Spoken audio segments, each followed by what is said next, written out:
Assalamualaikum warahmatullahi wabarakatuh. Salam sejahtera yang saya sampaikan, seiring doa semoga kita senantiasa berada di bawah naungan Allah Subhanahu wa Ta'ala, baik dalam melaksanakan tugas-tugas kedinasan maupun kehidupan kita sehari-hari. Pada kesempatan ini kami merasa bergembira bahwa Pak Profesor Dr. Syamsuddin berkesempatan untuk hadir di Wina ini. Beliau ada tugas khusus dalam konteks tentu saja sebagai Ketua Muhammadiyah yang merupakan salah satu dari organisasi yang terbesar Islam di Indonesia, dan ketokohan beliau nanti akan mengikuti suatu pertemuan di Wina yang akan dimulai besok. Setelah itu beliau akan ke Kosovo. Nah, pada kesempatan ini beliau dengan senang hati ingin bersilaturahmi dengan bapak-bapak dan ibu-ibu yang berada di Wina. Assalamualaikum warahmatullahi wabarakatuh. Selamat malam, selamat petang, salam sejahtera bagi kita semua. Alhamdulillah wa syukurillah wa la hawla wa la quwwata illa billahil aliyyil azim. Bapak Duta Besar dan sekaligus Chief of Mission di DPP Wina, serta Ibu, Bapak-bapak dan Ibu-ibu, para diplomat, tokoh masyarakat Indonesia, dan adik-adik mahasiswa yang saya hormati. Sungguh besar kesyukuran dan kebahagiaan saya dapat berada di Wina setelah teringat sekitar tahun 2008 saya mendapat undangan dari KBRI Wina, satu-satunya undangan dari perwakilan di luar negeri. Biasanya bukan by invitation, tapi ditugasi oleh Kemlu ke pemerintah untuk hadir pada acara-acara tertentu, khususnya bilateral interfaith dialogue antara Indonesia dan negara-negara di dunia. Kali itu saya diundang untuk menjadi pembicara pada sebuah konferensi berupa tema acara Indonesia, Islam dan Demokrasi, bekerjasama antara KBRI dan Austrian Academy of Science, dan sempat juga dikirim ke Ljubljana dan sangat menikmati indahnya pemandangan sepanjang yang memprihatinkan pada gejala budaya ibu-ibu bapak. Kita ini apa ya, identitas sebagai bangsa dengan sense of belonging, apalagi kebanggaan sebagai orang Indonesia. Itu saya tidak bermaksud generalisasi, tapi ada gejala itu tidak kuat. Kalau ada apa-apa dari luar bangga, begitu suju junior dari Korea datang, istirahat anak-anak Indonesia nggak dapat tiket, gila perlu bunuh diri. Istrinya ditayangkan oleh TV. Ada apa lagi? Ada apa lagi? Ini gejala apa? Padahal ini K-pop, Korea pop, dan Indonesia nggak mau kalah kan, orang Indonesia gitu. Oh, kita juga punya K-pop, ada di MNC apa di mana ya, program di TV K-pop, tapi bukan apa-apa, komedi pop. Sebabnya termasuk kemarin di saya lihat karya-karya pelajar-pelajar Indonesia tingkat SD sampai tingkat tinggi, termasuk salah satunya siswi bagian dari SMA Muhammadiyah 24 Maluku menjadi wakil Indonesia ke Istanbul 3 minggu lalu, karena dia berhasil menemukan dan mengembangkan kotoran sapi menjadi pengharum ruangan. Hebat, kotoran sapi menjadi pengharum ruangan. Nah, kebangkitan nasional kita harus ke arah kemajuan dan keunggulan itu.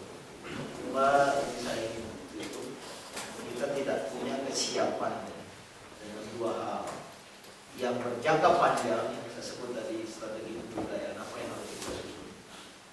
Di mana mau menanamkan nilai-nilai watak, pendidikan watak di bidang pendidikan kita, ngurus ujian saja amburadul seperti itu. Yang kedua, yang berjangka pendek, ini namanya self defense mechanism, atau pertahanan diri, mekanisme pertahanan kita ketika ada gemburan itu. Mohon maaf, kita bawa dulu. Tentu ini bukan tanggung jawab komunitas sendiri saja, tapi juga kita semua. Maka yang berkesempatan berada di luar negeri, misalnya adik-adik, Anda bersyukur dan punya pengalaman. Saya pikir ya, saya mengalami belajar di luar negeri bukan hanya ilmunya, tapi juga cara pandang dan juga pengalaman. Jadi harus disikapi secara selektif dan secara kritis. Maka Anda menjadi pion-pion untuk bisa dibawa ke Indonesia. Jadi pesan saya masyarakat Indonesia di luar negeri yang umum juga, yang agama, suku. Memang kalau saya lihat yang menjadi persoalan yang kita hadapi sekarang, Pak, kalau kita lihat yang dasar mungkin lebih kepada masalah karakter bangsa kita, Pak, yang cenderung seperti seolah kembali kepada apa yang dikatakan Bung Karno dulu sebagai nations of the coolie gitu, Pak. Dan ada perasaan minder-minder kompleks. Kemudian hidupnya kembali yang lebih besar itu adalah kebudayaan tanda kutip bangsa kita untuk mengengek. Dan kemudian juga emosional yang sangat tidak terkontrol. Sehingga kata amuk pun kan keluar dari bangsa kita. Masuk dalam kamus. Dan kalau kita lihat dari pengalaman yang saya hadapi, Pak, terkait saya waktu di Jakarta adalah yang menangani masalah kewilayahan, Pak. Jadi saya yang sebagai negosiator untuk masalah perundingan perbatasan. Perbatasan kita wilayah Indonesia itu memang secara teoritis tadi Pak Din mengatakan menjadi luas dan menjadi besar. Tetapi sebetulnya secara faktual kita belum selesai, Pak. Kita belum selesai. Deklarasi Juanda yang kemudian diakui melalui hukum laut internasional sebagai anti-pledging state memang sudah ada, itu dalam konsep kita, tetapi dalam prakteknya belum tercermat. Karena kalau kita lihat di dalam Undang-Undang 45 dikatakan adalah suatu negara dan punya wilayah, punya pemerintah, punya bangsa.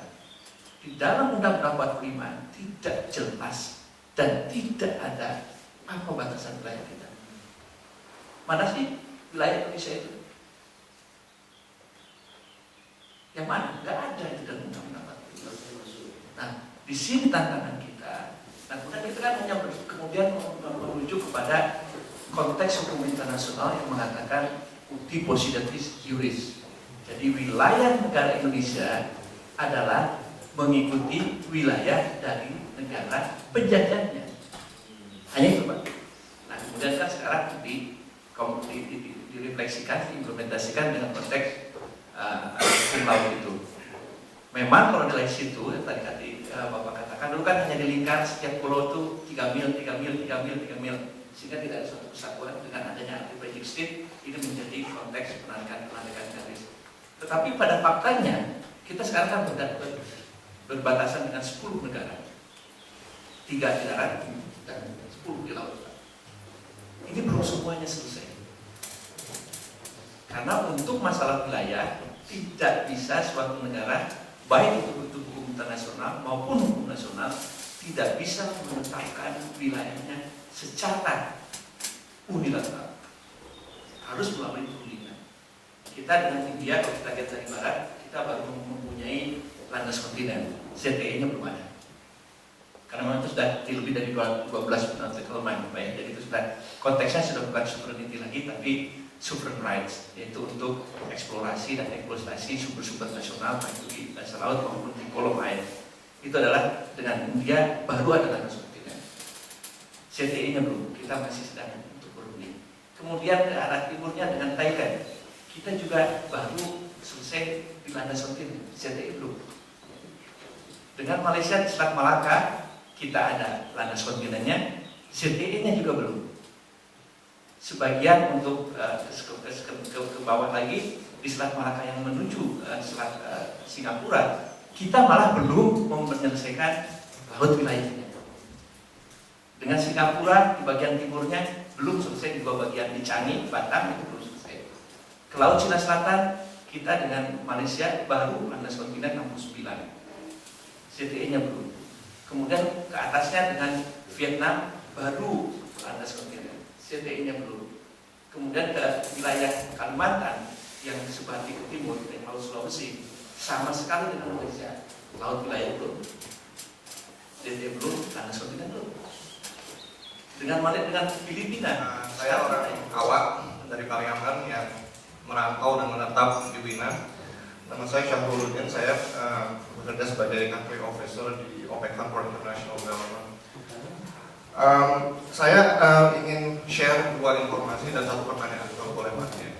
Kebetulan mungkin saya bisa menjawab tadi pertanyaan yang Bapak tanya, kenapa the Tingfat International Center itu dibuka di Vietnam. Kebetulan yang punya Tingfat Center dengan yang punya OPEC Fund itu orang-orang Singapura, yang Singapura. Kebetulan yang punya Singapura Center dan yang punya OPEC Fund itu orang yang sama. Jadi waktu pembukaan kami diundang, dan itu Menteri Luar Negeri Austria menyatakan bahwa dalam pembukaan tersebut bahwa dibuka di sini karena interfaith dialogue sudah berlangsung di Austria sejak 1820 sampai ketika kerajaan Habsburg itu sudah mengakui di seluruh dunia. Itu di 3 pasar money market terbesar di dunia setiap hari itu $1 triliun dihasilkan. Jadi pertanyaan saya, kalau memang, dan bukan hanya di Indonesia sebetulnya, kebijakan-kebijakan yang anti privatisasi lah itu banyak itu. Saya tuh ingin tahu artinya kalau memang tidak punya keahlian, tidak punya kemampuan dalam menggalang resources, apa alternatifnya Pak untuk mencapai infrastruktur dibangun itu? Saya ambil contoh di Indonesia. Di tahun 2004 yang waktu di tahun 2004 waktu fasilitas Exxon itu di Cepu, itu terpaksa pemerintah Indonesia karena lebih baik fasilitas minyak itu dibangun oleh Exxon, dan Exxon mengambil 25% atau something, karena memang pemerintah Indonesia pada waktu itu lagi tidak punya uang untuk $100 miliar melakukan eksplorasi di situ.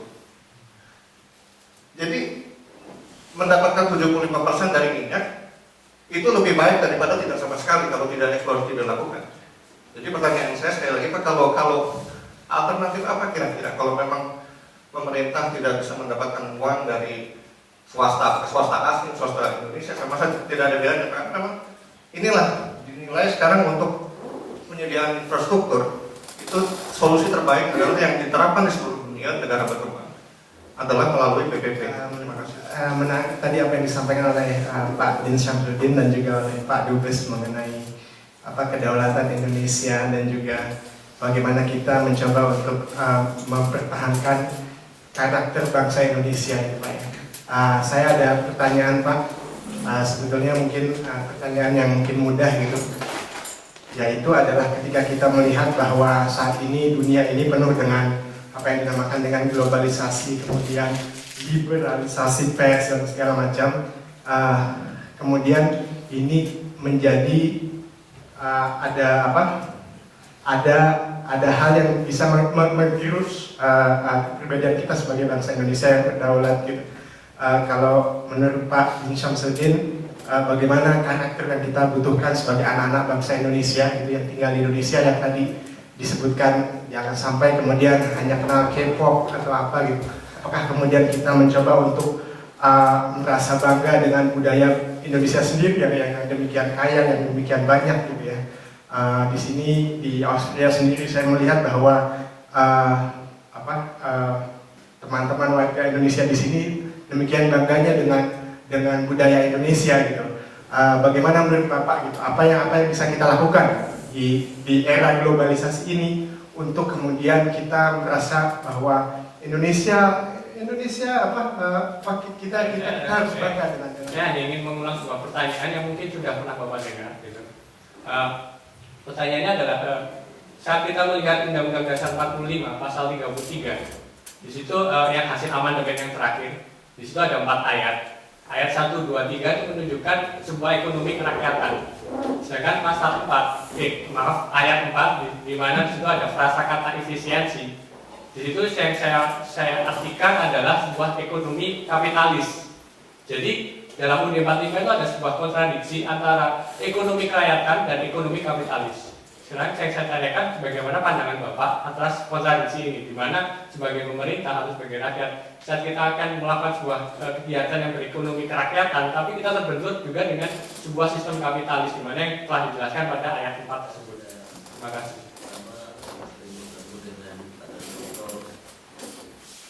Faisal Al-Ammar yang sekarang jadi Direktur Eksekutifnya, dia Wakil Menteri Pendidikan Saudi Arabia. Saya ingin banyak, ingin di Madrid, ingin di Paris, terkesan di budaya. Jadi hubungannya mungkin sama halnya dengan adanya PBB di sini juga. Kita ingin menjembatani Islam Barat yang ada di negara, ada Islamofobia, ada xenofobia, antara kedua belah pihak. Yang kedua, ada pertanyaan Anda tadi, apa alternatif yang bisa dilakukan oleh negara dalam keadaan seperti yang dibayangkan tadi? Sering excuse-nya itu tidak ada modal uang, tidak ada SDM baru. Jawaban saya bukan bidang, saya bukan ekonom. Kalau kedua alasan ini terus menerus diterima, maka sampai kapanpun kita tidak akan maju. Dan sampai kapanpun kita tidak akan menolak tawaran bantuan dari luar negeri. Dulu zaman Orde Baru, ketika ada strategic planning PJP 1 sampai PJP 2, itu agak bagusnya. Kebetulan dulu saya bagian dari Orde Baru, ketua Litbang Golkar, pada di waktu ketua fraksi di MPR. Dan terlepas dari kekurangannya, itu ada yang positif. Ada perubahan strategis menurunkan cita-cita ideal yang ada di pembukaan Undang-Undang Dasar 45 ke dalam sebuah visi yang berjangka untuk 5 tahun. Ambillah hikmah dari manapun dia datang, bahkan seandainya dari mulut anjing, itu luar biasa. Jadi harus terbuka. Saya kira dengan menghadapi globalisasi, borderless society, globalized society, kita tidak bisa mengelakkan, harus terbuka. Cuma jangan telan mentah-mentah, sehingga kita kehilangan terata, kehilangan jati diri. Maka ketika Indonesia apa, mari kita yakini banyak yang baik dari Indonesia, dari masa lampau kita. Saya kira Indonesia ini memiliki kekuatan dari sudut besarnya, tetapi tidak kalah pula di dalam yang disebut dengan social capital, bahkan social and cultural capital, modal sosial dan modal budaya. Paling tidak terkenal dulu daya juang, ya, bertahan terhadap penjajahan tindas negara. Kemudian kecenderungan harmoni, hingga lahirlah gotong royong. Nilai-nilai keutamaan ini bagus sekali. Dan dulu dikukuhkan oleh warisan kebijakan-kebijakan dalam kata-kata hikmah, filsafat maupun kata-kata bijak gitu. Dan dulu waktu zaman kita, mungkin sebagian kita ya, generasi di antara di bawah saya sedikit, masih ada itu peribahasa ya. Padang pepatah petiti menjadi hafalan gitu. Tapi juga ada pemaknaan gitu. Tapi sekarang sudah kurang diajarkan ya falsafah. Sebagai perbandingan ya, saya sedikit mempelajari Iran, dan mayoritas ini harus bisa melakukan perubahan dalam hidup dengan nilai-nilai, dengan etika. Tapi keberagaman kita kan terlalu formalistik, terlalu legalistik. Pokoknya kalau sholat harus benar seperti iya. Tapi setelah benar bagaimana? Penghayatan belum tentu. Maka seperti itu spiritualisme yang berkembang ini dalam semua agama ya. Terlalu spiritualisme yang yang individualistik. Dan agama seolah untuk diri sendiri, self salvation. Padahal seharusnya untuk sesama manusia, untuk umat manusia ya. Karena sejatinya agama itu bukan untuk diri sendiri, bahkan bukan untuk Tuhan. Saya pernah taruh dulu Pak Dubes di Facebook saya, religion, biasanya kan Islam, Christianity, kita taruh kalimat panjang, bunyinya from God for human being and humanity. Wah, saya dikritik kiri kanan, wah anak malu menyebut agama sendiri. Ada yang debat itu, kenapa nggak boleh? Apa sih esensi Islam ini? Oh gitu, itulah Islam maksud saya. From God for human being and humanity. Dari Tuhan untuk manusia dan kemanusiaan. Itulah yang rahmatan lil alamin. Jadi jangan beragama selalu untuk Tuhan saja. Sementara untuk diri sendiri dan untuk manusia tidak. Itu spiritualisme yang spiritualisme yang individualistik. Padahal harus menjadi yang bersifat sosial, itulah kesalehan sosial. Nah ini untuk mengakhiri jawaban saya, sarana paling penting dan strategi selalu pendidikan. Tapi pendidikan harus bersifat pendidikan nilai, value education, itulah pendidikan watak tadi itu. Tapi yang terjadi pendidikan kita itu lebih banyak tampil sebagai pengajaran, bukan pendidikan. Pengajaran transfer of knowledge dari guru ke murid itu juga penting, itu juga bagus. Tapi pendidikan, termasuk pendidikan agama, namanya pendidikan agama. Terima kasih Pak Din Samsudin. Saya rasa mungkin sekarang sudah cukup larut ya. Pak Din juga baru tiba tadi, besok akan ada tugas. Untuk formalnya mungkin kita cukup sekian. Tapi ada satu hal yang mungkin ingin saya garis bawahi, bahwa apapun kondisi yang kita hadapi, kita tidak boleh menyerah dan kita harus menganggap diri kita baik. Makanya kita harus mulai dari diri kita untuk memperbaiki apa yang kita hadapi yang menurut kita tidak baik. Jadi kita harus bersama-sama melakukan itu. Tanpa kebersamaan semuanya tidak akan berhasil sesuai dengan yang kita inginkan. Mungkin gitu Pak. Selamat malam. Assalamualaikum warahmatullahi wabarakatuh.